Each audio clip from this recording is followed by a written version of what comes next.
like for you to welcome David Frizzell. Now, Thank you. Good to see you. I am so shocked. If you know anything about country music, you know the name Frizzell. And he is busier than any person I know of, and I'm just so excited that you even had time to stop by. I don't know why you gave all these knives to me. Though. That probably was not a good I'd be idea. just I'd be a little bit worried about that. But get them out of arm's reach. Yeah, there you go. Well, I have a purpose. We have a purpose for those Yeah. today. Now, not only, we've known each other for several years, and you've been a great supporter of the Music City Animal Rescue. Try to. And I know you have several little fur babies. So we were trying to discuss, back behind the scenes, what would be a good recipe. Fall's coming on. Yeah. What's a good recipe that we could do that would benefit, because you have 3 different types of dogs, Yeah. big and little, and we'll talk about them in a little while. What would maybe help all of them? So I came up with a butternut squash stew. Okay. That looks, I don't know how you're going to deal with it. Yeah. That's why you got these knives. That's why I have knives, and I have secrets too. And also, we're going to do this in a crock pot, because you and your wife Jo, who Yeah. we'll meet in a little while, are Yeah. so busy and you're all the time. What can you do that you can just throw something in a crock pot, go ahead and do what you're doing, and then come back to it? So, first of all, I want to talk about the ingredients that we're Okay. going to use. All right. Now, let's just discuss this thing right now. Everybody knows this is a butternut squash. Well, yeah. And it's hard. And it's great for your fur babies. It has what they call soluble fiber, which means and it's the same thing as a pumpkin. If you have an animal that has digestive issues, problems, if they have diarrhea or they can't go or whatever, it works to correct that. It will either absorb the moisture if it needs to, or it lends fiber. Yeah. So they always say butternut squash, pumpkin, and I don't know if you know this, when you go into a store and you buy canned pumpkin, have you bought that before? I know not pie For filling. Joe. Yeah. Okay, but not pie filling, but the pumpkin. Oh, I don't know about that. Okay, most of the time There's it's, one actually sitting out in our yard, a big old pumpkin sitting on the Well, stump. then, see, you Does that can got just- anything to do with it? yeah. Well, when you are done with it, Mm-hmm. you can cut it. You can cut that up and you can cook it. Yeah. But the canned is most of the time squash. Oh, I mean, it's not even pumpkin, so you want to check that out. But anyway, this is harder than a rock. And if you took a knife or any kind of knife, you're going to have a lot of force behind it to get on in there and try to peel it. But what you would do is you need to peel it, and then you just cut it up in cubes and you can boil it. But I have a secret. I want to know the All secret. right, here's the secret. If you can I'm gonna cut go over this, here in case okay, yeah. If you are strong enough to cut it, which I am not going to do that here on camera all the time, but if you're strong enough to get down in there and cut just the end of it off, Yeah.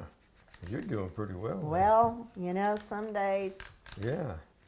a little bit more than others. And you can kind of pull that off. Wow. You can see there's seeds down in here and everything. But don't worry about those right now. You're just trying to get the end off. Put it in your microwave. Yeah. Okay. Once you've opened it up, don't put it like this because it can't get to it. It may explode. But make sure that you've given it a vent. You can kind of take your knife and poke into it like that.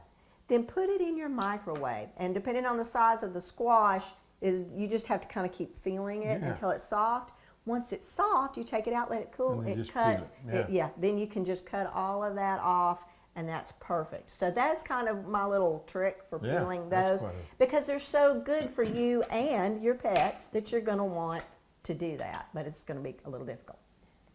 Sweet That, on the potatoes. other hand. Now this you're familiar with, right? You're familiar yeah, with. absolutely. All right. This is a sweet potato. You don't have to use organic. There's several kinds of sweet potatoes. There's a ruby that's much more red. This is just a regular one. Then they also have organic white sweet potatoes, and those are a little bit sweeter. So any of those are really good. I tell you what, while we're talking about what these things have, tell us about, I heard a story about sweet potatoes from your family. Who was it, your dad or your Oh, my grandpa? dad, he grew them out in the backyard. Ah. And every time he'd find out that we were going to stop by or something, he'd have them ready for us to eat when we get there. me and Joe pull in there, boy, we get into that sweet potato right off the bat. Now, I don't know whether it was a yam sweet potato, ruby, or white. I don't know. Right. Because I was busy eating. It didn't matter, no. And they're so good, and they're so fresh, and they're so good for you. Do you know how to peel one? No, you ever peeled one? I really never did. All right. Other than They have these little, hairy things on there. And again, it's not hard. yeah. You're just going to cut the ends off of it, and then you just start peeling it. Now, Well, I don't think they ever peeled anything like that. I no, think when they you just, bake them, when you open just it, do it you like a just- baked potato. you Yeah. put butter in there, and you don't eat that part, but you just Right. Take it And out. the only reason why I'm peeling this is because it's going to go into our stew, and then we don't want the peel in Yeah. our stew. Okay. But basically, that's all you do. You're going to, depending on the size of the batch that you're going to make, you're going to use probably 1 to 2 Yeah. medium size of those. So I also have a little secret on this as well. So I'm not going to peel the whole thing, but apples. that on the other hand. That, on the other hand, I think David is familiar with. Oh, David yeah. and the fur babies. Oh, man. So I hear that you have figured out that the babies like apples and carrots. Is Well, that what you actually, they like just about anything. said? But whenever they're going to sleep, they're about before we go to bed, before they're all the actions through for the day, and they're in there sleeping already. And I'll get up and I'll sneak in the kitchen, and you go through that. When you get to all the way to the bottom, there's a pop. And by the time you hit that pop, boy, they're right there they are, right there. And it's You hear so that from miles good. away. Yeah, and it's so good for them. A lot of people don't know that your dogs and even your cats are perfectly fine eating fresh, either raw or slightly cooked or even fully cooked vegetables and fruits. Yeah. So we're going to use also an apple in our squash stew today, but we're going to peel it just to make it taste a little bit better. So I'm going to get you working. Okay. All you need to do is just cut that up into slices and peel it. Okay. And I'm going to talk a little bit more about the other ingredients that we're going to be using for the stew. Now, I like mine to be a true stew instead of a soup. Now, dogs will like soup or stew. Either way, you can use that as an additive to their kibble. You've got a real knife, have you? Or is this basically it? That's about it. This one or this one. I don't trust. There again, I'm not trusting myself with that. But anyway, That's that pop right there. there you go. That's what brings them on. And bless their hearts, they get used to that and they enjoy it, and they enjoy sharing it. I think with their family is the biggest thing. Is hey, Well, we're all he sitting never there. gives any of it back to me, No. so I'm not sharing They're not it. Or sharing. his brother. There you go. It's like all mine. It's all him. There you go. But it's perfectly fine for them to eat that, and as a snack, it's a good substitute instead of giving them rawhide bones or even milk bones, because I don't know if you guys know it, but there's a lot of calories in a milk bone. A medium-sized milk bone has around 35 to 38 calories in it, and that's a tiny little bone. And one of these is no more than 50 calories. So think of the difference in what they're getting, and it's so much healthier and See, fresher. that's what I give them, just that. Like There that you thing go. right Well, there. share more. And I tell you, the other thing is that I pitch it to them and they get to catch it. There you go. Oh yeah, and if he don't, the one if he catches them every time. But the other one, if he misses, he hits him in the nose. He ain't got no nose. He just got a couple. Pug. the He's a pug? pug. Yeah, he's got a couple of. He just got a couple of air holes in his face. And he hits it with that and knocked it over. But he never goes and gets it. The other dog go gets it. Well. So he's the only one who gets any exercise. Daddy, you just need to hand feed Yeah, them. I can do that. There you But it's go. more fun to see him. To see him pat it around. Yeah, just. And all of these have excellent nutrients. When you're home feeding your animals, you need to make sure that they are getting the proper fruits and vegetables and all of their nutrients of it. He's going to cut his fingers off here. I tell you, I'm a guitar player too, so you want to count these? Anyway, it's always the yellow vegetables. They have beta carotene, they have vitamin A, they have vitamin C. So all of that is very important for you and your pet. There you go. See? Perfect. All Look the at that. skin is He's up. an expert. And then in our stew, we're going to use low sodium chicken broth. We're going to need to have that to thin it out. And then also we're going to use some spices. We're going to talk about spices in a minute. And then we use olive oil. Now, are you familiar with the different types of oils? I mean, when you go in the store, have you ever said, oh, well, why is there like Wesson oil, and then there's olive oil, and there's peanut oil, and I think it's 530 or 30 that we put in the bus. Isn't that what we? Not motor oil. Not motor oil. That's the only oil I know anything about. All right. Well, there are different kinds of cooking oils too. And they're telling us now that we need to think vegetable oil is okay, but the best one is an olive oil or possibly even a peanut oil. And depending on what you're doing and what you're cooking, you may want to use one and scope it out and figure out which one has, if you're frying, a lower temperature in which it smokes. And olive oil does, and we're going to be frying something My here in a wife little Joe bit. uses it all the time Olive oil? for everything. It's great. I It mean, seemed it's like- very good and very, very Yeah. healthy. Okay, now, how are you doing on that? I've only lost one finger so far. All right, only good on one finger. All right, I'm going to reach back here and get the other ingredient in our stew. All righty. Now, I'm going to move this aside a little bit. Now, we are going to use pork in this stew. Do you like pork? Absolutely. Okay. Anything to do with a taco. Okay, there you go. Well, they kind of call pork the other white meat because it's very lean. And instead of chicken, if you're wanting something different and you don't want red meat, well, you can substitute pork. Yeah. Now, one thing I always say that I like to have in the kitchen, and I'm sure that your wife has them, it's good kitchen shears. Because when you're using a knife, sometimes it's hard to cut through. It's a little bit thick, and you're going to want to maybe trim off some of the fat. If you have kitchen shears, look how Oh, easy wow. that works. You can just kind of trim off whatever fat you want, and then you can also get it into a better shape. For us, I want to use cubes. So once I've got it, see, then I'm just Wow, going look to, at that. look at that. You just cut it. So much easier than laying it down with a there, knife, you yeah, I know, can see that. and doing that. So what else do you feed your dogs? You have 3 babies. What else do they get to eat Well, let's see. besides their regular Anything that kibble? I eat, let me think. Actually, was it kibbles? Is that what you feed? Is that Yeah, one you of the give them things? their dry food, They their do kibble. that. Yeah. And sometimes when they get ill or something, she stews up some white rice Yes, and for their little stomach. And you know what? It seems like it always works. it does. The chicken and rice and everything, chicken is a natural anti-inflammatory. So that's why they'll recommend that you use chicken when they're kind of sick of their stomachs. Does Yeah. it? And actually, pork, now they're saying, could actually be used in the same way. It's not a common ingredient in dog foods these days, so animals are not as allergic to it. So they're recommending that you try pork. I don't know if you just fix pork or anything like that particularly, do you? I mean, she's sitting right over there. So Yeah, so we're talking, in case you're wondering, we're talking to his wife. Okay.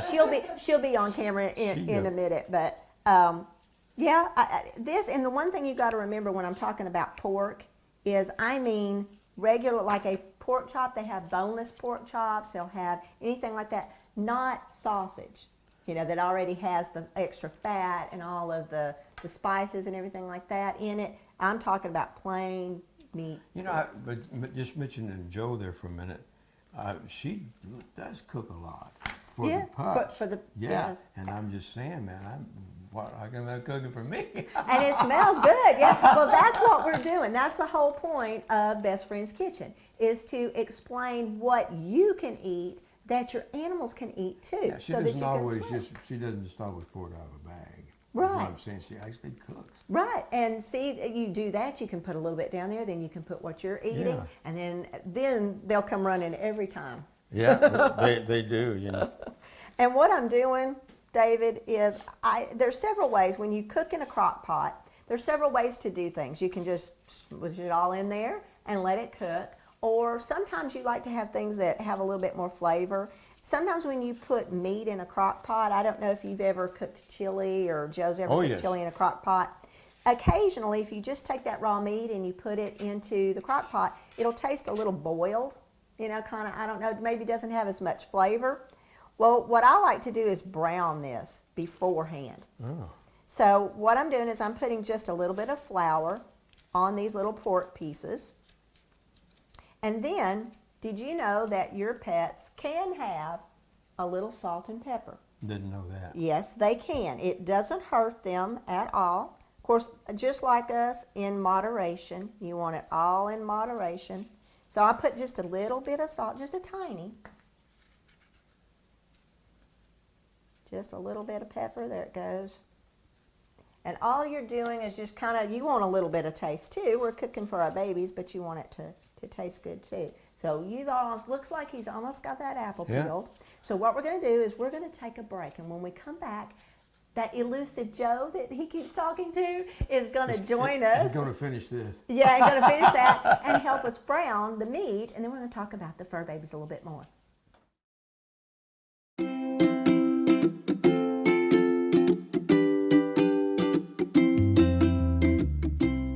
Hi, I'm Dr. Kayla Mitchell at Paris Veterinary Clinic. Did you know that grain-free diets can actually be harmful for your pet?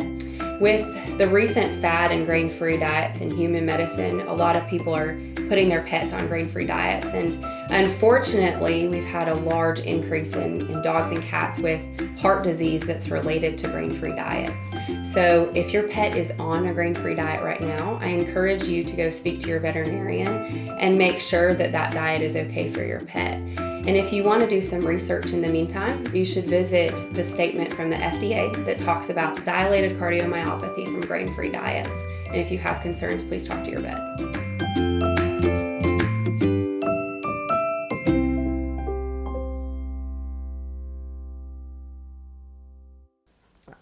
Hi everybody, welcome back to Best Friends Kitchen, and I'm here with David Frizzell. And you've been hearing Joe and she, and we're looking over here. Well, here's the beautiful Joe. This is David's That is her. wife. Got me doing what I always do. That's right. Well, we decided that we're just going to bring her into the kitchen Yeah. since we want to talk to her anyway and see what she has to say about everything. And we're going to have her brown this meat. Now, Joe, what were we talking about? We were talking about something about the oil. You asked me. Right, because I use a lot of olive oil, but I do our own popcorn. I use canola. There you go. So I do it the old-fashioned way. I Okay. don't do microwave, but I don't experiment with a lot of others. I used to do vegetable, but now I'm completely off vegetable. Right, and they do say that the best oils to use are the olive oil, peanut oil, safflower oil, and as I was talking about, depending on your taste, a lot of the olive oil, you'll use in medium frying. If you're going to do a stir fry, safflower oil is really good because it has a really,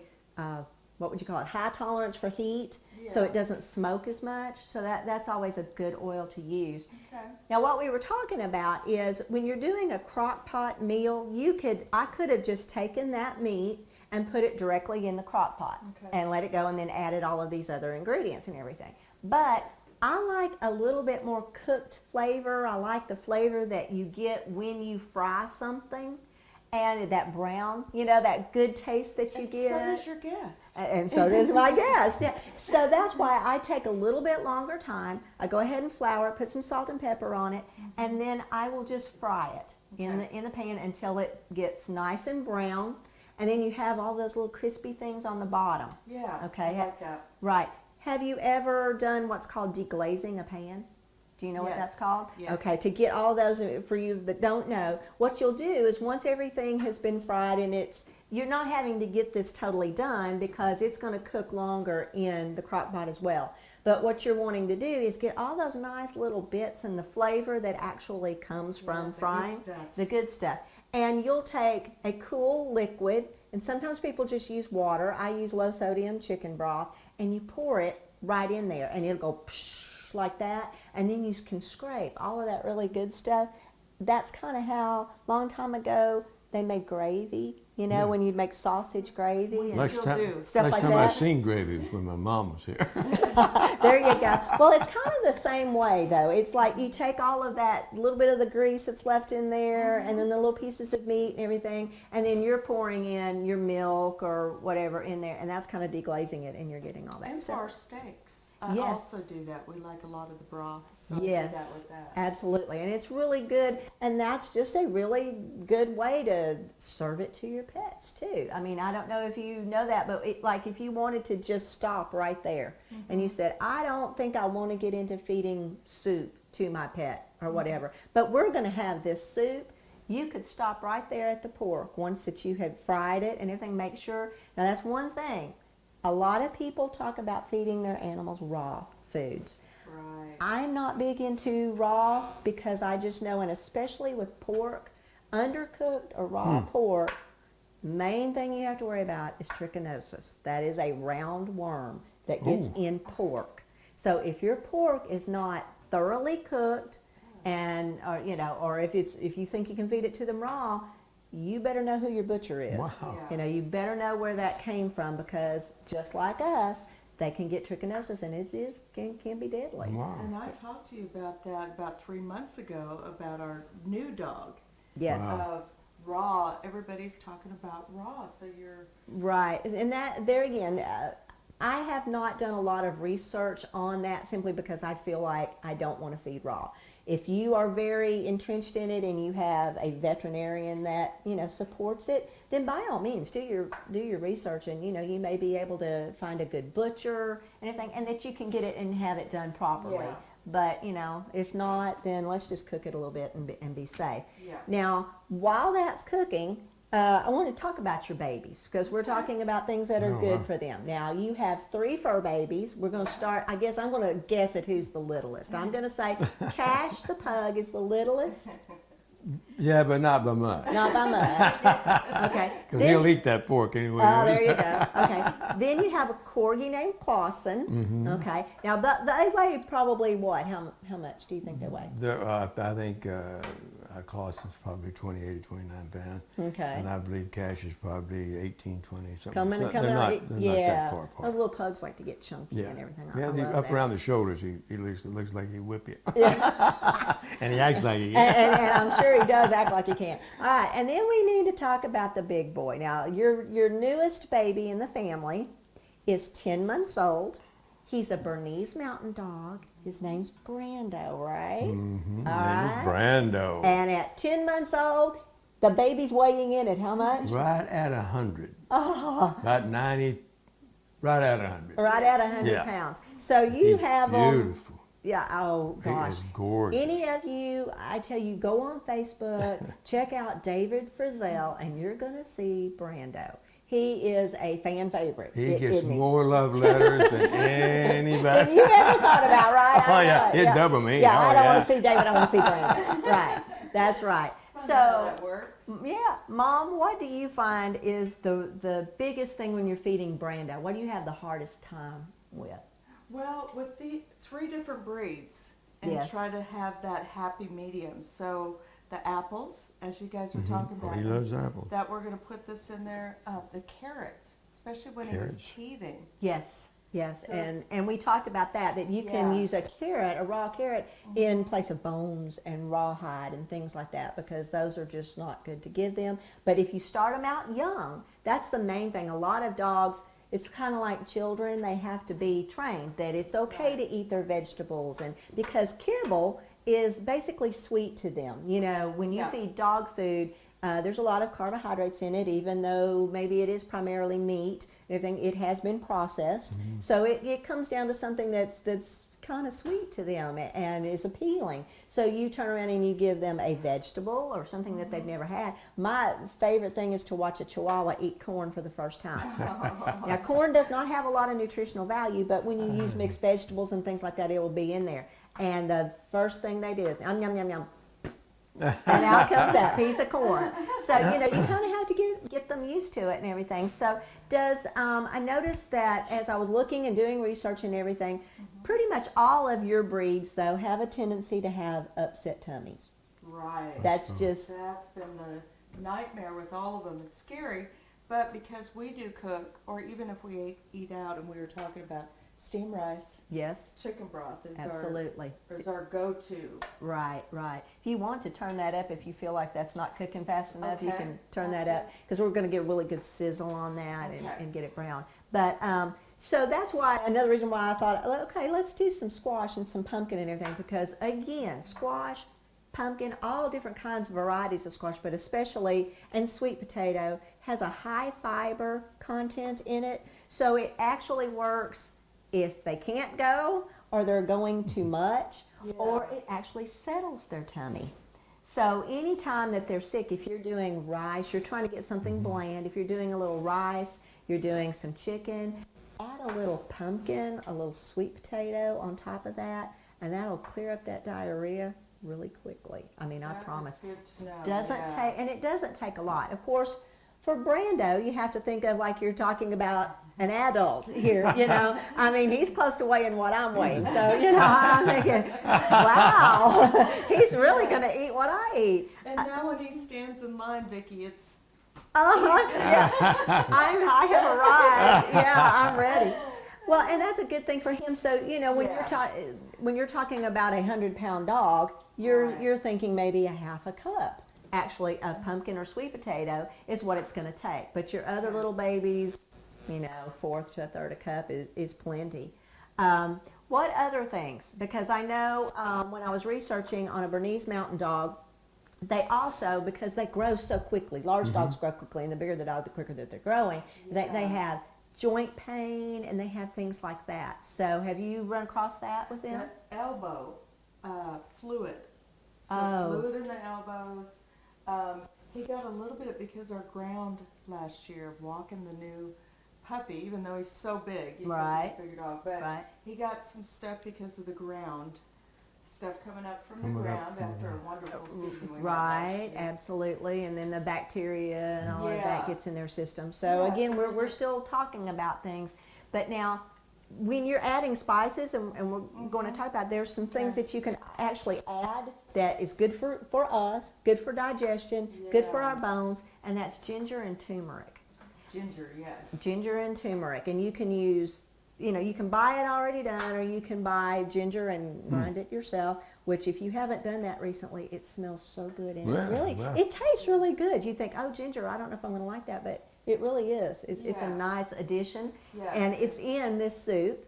So there again, there is something that you can definitely add that will help their tummies. It helps their joints. So as I have told many times before, do your research. Anytime you're getting ready to add something to a dog's, you know, meal, Right. start out slow. So if you were going to start and give them that, that's all that you would give them the first time. See how they tolerate it. It takes about 72 hours for that to run through their system, for you to know for sure this is good, they're not allergic to it, they're not having trouble, now let's add something else. Yeah. And that's kind of how we do it. So I tell you what, we're going to keep cooking on this pork here, and when we come back, we're going to show how it all comes together to make soup for you and your pets. Fantastic. 2.7 million cats and dogs are euthanized in the United States in shelters every year. That means that only 1 in 5 dogs will ever find a forever family, and 1 in 27 cats will ever find a forever home. The chances are greatly reduced for animals like Gizmo that either through irresponsible breeding, hoarding, or neglect, they never even get the opportunity to find the help and the love that they so desperately deserve. I'm Vicki Harris, founder and director of Music City Animal Rescue here in Nashville, Tennessee. We are a totally volunteer 501c3 organization. That means that any abandoned, abused, or neglected animal that comes into our program will never be in a kennel. They come into a home and they live with a foster family and are socialized. All of their needs are met, which includes full vetting, immunizations, spay and neuter, and microchipping. Music City Animal Rescue needs your help. We're greatly in need of foster homes for our cats, kittens, dogs, puppies, small animals, and seniors. So if you can open your heart and home to an animal in need, please visit www.musiccity.animalrescue.com for more information. On behalf of Gizmo and myself, I'd like to thank you in advance for your support, and remember, always have your pets spayed and neutered, Keep them up to date on their vaccinations, make sure they're microchipped, and above all, adopt, don't shop.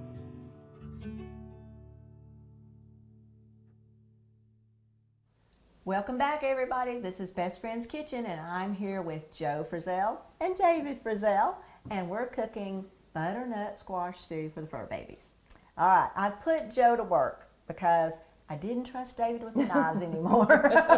And I don't blame you for that. So I thought, okay, let's bring in the cook. And in fact, I'm just going to instruct her, and I'm going to let you do, and we're going to talk about as we do.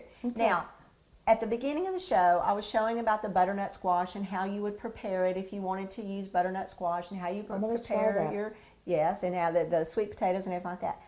But sometimes we get lazy and we think, yeah.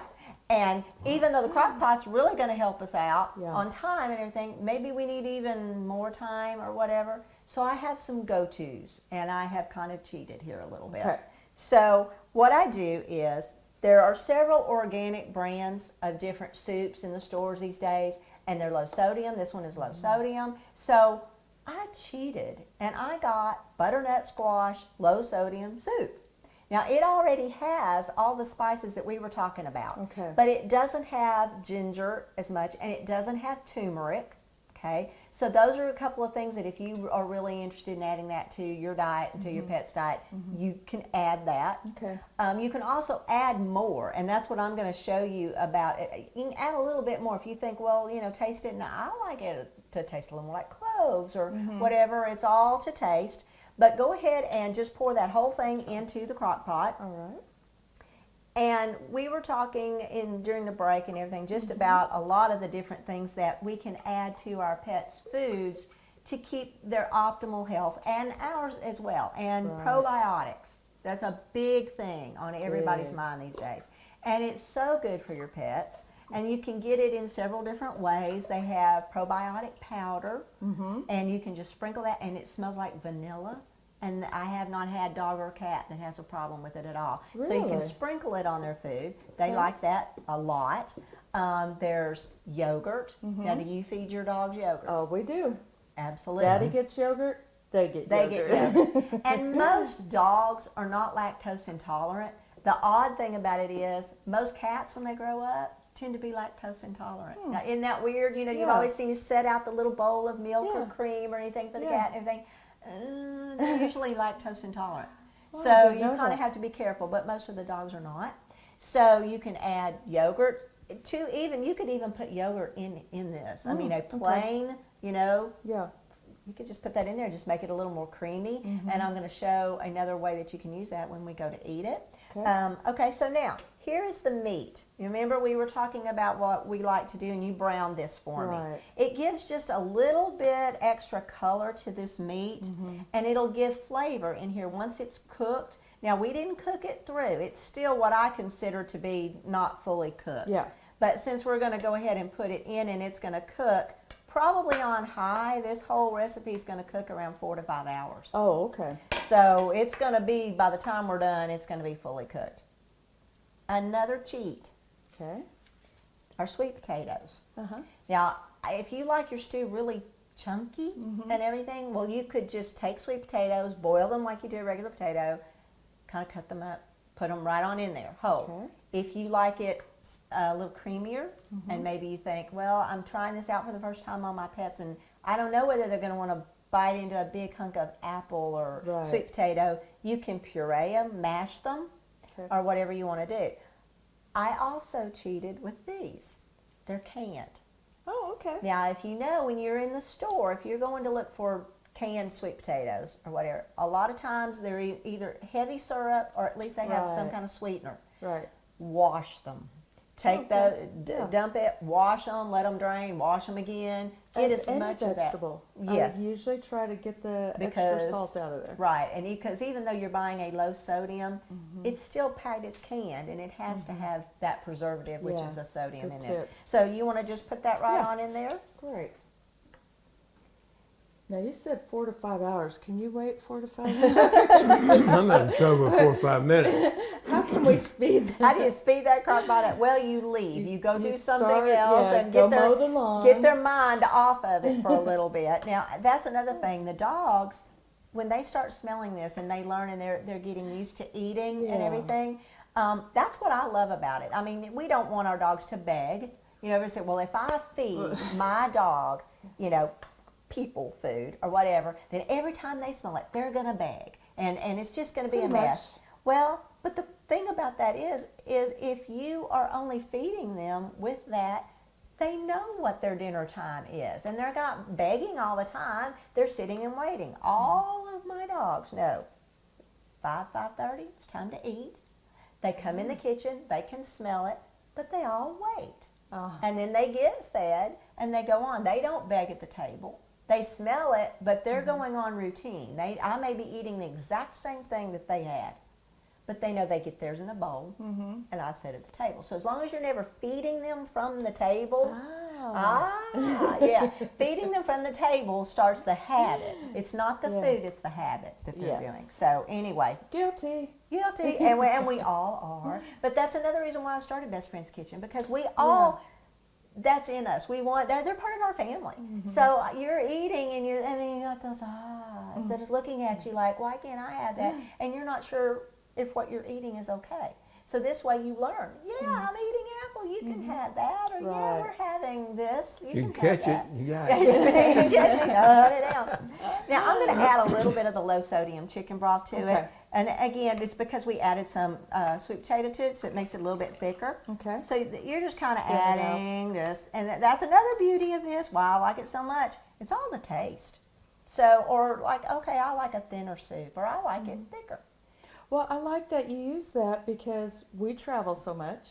So my good cheat is low sodium broths, and both of these Yes. I Yeah. keep a lot. We keep them stocked. And it's, you know, again, we don't have time. I mean, I got 3 jobs going at one time. Right. So only on the weekends do I maybe have time to come home and cook something. And I'll cook and I'll try to set it aside in the refrigerator, but that only goes so far. And so then we're all come about Thursday or Friday, what are we going to eat? You know, Right. I'm really happy. So that's why you always want to know what's good, because there are good prepared foods out there. Just Right. because it is pre-prepared doesn't mean it's bad for you. Yeah. You just have to do your research.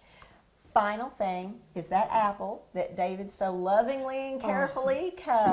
Pretty There much, you go. And use whatever apples you want. If you like tart, use a Granny Smith. That's Okay, what I he was going cut. to ask you that. Yes, you can use the golden delicious ones. You can use red delicious, whatever you want. I'm leaving that because 9 times out of 10, and for your dogs especially, they're used to apple. So if they bite into apple, they're not going to spit that out. They're going to know Right. what that is. But, Yeah. you know, maybe a sweet potato, they might not have known, so we're going to keep that down. Now, the last thing that we're going to do is we're going to talk about adding, excuse my reach, but you can reach over there, extra spices. You know, you always want to do the little taste test and all that kind of stuff to see if you like it. We have not added, except on the flour, we haven't Right. added Salt salt and or pepper. pepper. So I'm going to leave that up to you. When you're done, if you in your diet you're okay with adding a little salt and pepper, do that on your portion when you take it out. Right. Do that. Don't put it here. That way everything that's in here is friendly to the pets. And we do that at our house anyways, watching the sodium. So Yes. you could always add to it. Can't take You it can't out. take it out once it's in there, right? So once you've tested it, just say you think, you know, nutmeg. Nutmeg is such a really cool ingredient that Yes. you only think of usually in the fall, you know. In my pumpkin nut bread In that your I'll be pumpkin- making for him this weekend. Absolutely. So you say, you know what? I think I want a little bit more because I just like the taste of that. All right. Ginger. We talked about that. There's your ginger right there. Just say, you know, I just don't think that has enough ginger flavor for me. You can use this ground ginger, or you can grate your own ginger. And I don't know if you've ever grated your own ginger or nutmeg, but I have. that's something I do recommend everybody do. I mean, if you want something that's An really aroma. Yes, yeah. I mean, it just makes you want to eat it that much more. Or you can even add a little bit more cinnamon. Whatever sounds Right. good. You want to cut a little bit more cinnamon in there, we're Yeah. good with that. So you got the little sprinkle thing here. There you go. Yep. You want to stir? Yeah. You stir for me. I'll stir. All right, everybody, we're going to turn the crock pot on, and through the miracle of film and everything, we're going to be back with you in a little bit, and all of us are going to give it a taste test, and we'll tell you what we think.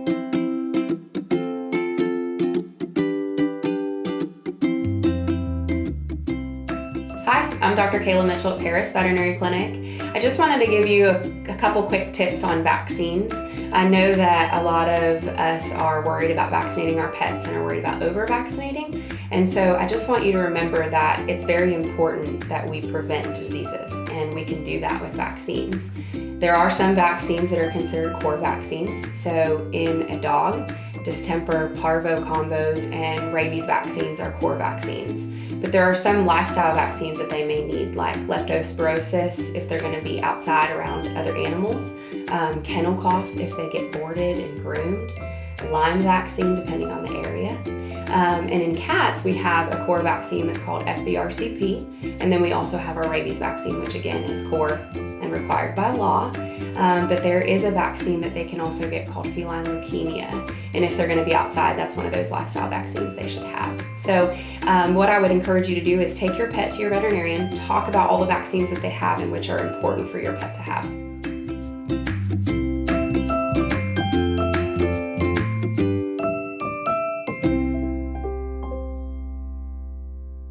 Hi, everybody. We're back again in Best Friends Kitchen, and this is Joe and David Frizzell. Are you ready to eat this? We are so ready. All right. Now, we were talking again about all the things that we like to give our dogs and what we think is good and what we cheat, you know, when we say, oh, I don't know if it's okay to give them that. Well, I mean, this is stew, so it's got some texture to it anyway. Yeah. But I like to add things to it. I mean, like as a topper or whatever. And so we were saying, well, what can you do? Well, nuts. Did you know that nuts are okay for dogs? I didn't, so Yeah. I'm glad you brought that up. Yes, it definitely they can have them. And of course, they say almonds are very good for us. There's you a little one and a Thank spoon. you. All And this I'm going hard to try a work. little bit. Wow. Done. I know David just slayed. I guess you couldn't fill that up. Or, I want to taste it first. Now, and here's something That's else. good. That's wonderful. Want a little almonds? well, Want to sure. try some? Yeah. Okay. A little bit in there. Try a few little almonds. There you go. Well, speaking of cheating, we did have a few almonds on our bear claw. Oh, there you with go. our Yeah. coffee. Well, and sour cream. Okay. Yeah. Do you think that your dog can have sour cream? Of course. Of course. Absolutely. Sure can. You can have yogurt. Yeah, but if you say no, I don't want to do that or whatever, you can actually put the plain yogurt. I'm going to use Oh, a okay. little bit. Yeah. I'm trying not to do too much. You want a little tiny No, little I bit? think I'm fine. All right. He doesn't like sour cream. All right. Now let's see. Okay. We're all going to test, and I always Right. swap it around like that. Now, if you were feeding this to your dogs, it would depend on which dog you're feeding it to, how much you give them. All right, I'm going to try. Okay, so I would put some of this maybe over a little bit of kibble. And that's Okay. a good way to get them started because they will eat soup, they'll lap it up, you know, Right. and it'll be just fine. But you may want something a little more substantial, or you maybe, if you're transitioning, I always say go slow. Okay. Don't give them a whole bowl of soup if they're used to eating kibble. Yeah, exactly. Because that can upset their tummies, just like us. If we eat anything new and our stomach isn't used to it, doesn't mean that we can't have it. It's just a little too much, too new, too much. You know, so Really sure taste the sweet potato. you can This is taste Love wonderful. sweet potato. yeah, and you can taste the extra spices in there. So I think actually, if you were feeding Brando, who's 100 pounds, so you have to think of him like us. You know, how much are we going to eat? The requirement for a 100-pound dog is anywhere between 4 and 6 cups of food a day. Wouldn't feed him Right. this, you'd feed him out of there. Yes, yeah, you just say, here you go, Brando. Hey, Brando. And stick your head right on in there, absolutely. So you're going to probably want to add rice. Okay. You know, that's always something you can Yeah. do to one of Yeah. these type of recipes if All you right. say, well, I don't want to do kibble, but I need something more substantial for him, you know, instead of that. Yeah. Add That's rice. a good idea. Your dogs can have beans. Now that's something, again, I that, didn't know that. oh, absolutely, great protein. A lot of the dogs, if you'll look on What kind of beans are you talking about? any kind, they can have chickpeas, they can have black-eyed peas, they can have red beans, they can have. I did any- not know that. Because, you know, Absolutely. our pug, Cash, we had got this little joke that Cash has gas. He's a pug, so he probably will, yeah. But I didn't So know much that. for the beans. Yeah, maybe Cash doesn't need beans, yeah. But no, and actually, Okay, of so course, you good can. fiber? Right, it's great fiber, it's great Wow. protein. And if you look on a lot of the commercial brand pet foods, you'll see chickpeas, Yeah. that's bean. I mean, it's a legume. It's your hummus, Mm. basically, Mm-hmm. you know, is what it is. They can have that. Now, to help with that gassy type thing that comes Mm-hmm. out of a bean, you know to soak them. If you will Right. soak your beans in warm water at least, I don't know, I've done it 4 hours at the minimum, but you can do it overnight. You know, That's what then it is, it allows them to cook quicker, but then it also takes that out of it. It reduces it a little bit. They're still going to have it. Now, don't forget too, if a dog's never had a bean, it has that skin on the outside of it, so they may have a tendency to spit it out a couple times until they get used to it. So you may want to mix it, you may want to blend it, Okay. you know, do something like that. But Refry your bean. refried beans without all the spices. Now let's talk about this real quick. Say you want to serve some kind of something else with your soup, which we always do. Either we put croutons or we have a roll or a biscuit or something like that. Can your dog have bread? Oh, absolutely. Yes, and probably has it. Yes. There's a few people that are controversial about yeast bread. You know, can I feed that to my dog or whatever? Well, once it's cooked and in moderation, just like us, it's a carbohydrate. Yes, they can have it. Sugar's in it. If you're talking about sweet bread, this is a croissant. It's going to have a little bit more sugar in it. I guarantee y'all, this is about 90 calories. You're going to have 90 calories in about that much of a milk bone, probably. Wow. Like if you gave them that medium-sized milk bone, that's Oh, 90 yes, calories. That's good to know. That's- So, and you're feeding a poor quality, there's a lot of difference in clean proteins, clean carbohydrates, quality products versus things you don't know. So this way, if you've made a croissant or a biscuit or whatever, feel free to give them a little bit of it with their soup because it's a clean protein or a clean carbohydrate and you know what it is. Yeah. All right, it was great to have y'all with me. You Thank asked you. so many good Thank you. questions So and everything. excited. I'm Thank glad our Joe got to join us and Yeah, everything. absolutely. Now, when we're done here, David and I are going to sit down and talk a little bit about his career, what he's Oh. doing right now. He's going to maybe sing for us. A lot of stuff. Yeah, and if you're interested in seeing that interview, you can join us at Patreon. It's Best Friends Kitchen, and you'll get to see that interview along with other people's interviews, with recipes, with the outtakes, so you get to see if David actually really did try to cut his finger off. I ain't showing you now. That's it. Yeah. So again, thank you for joining us at Best Friends Kitchen, and we hope that you'll come back and see us next time. Thank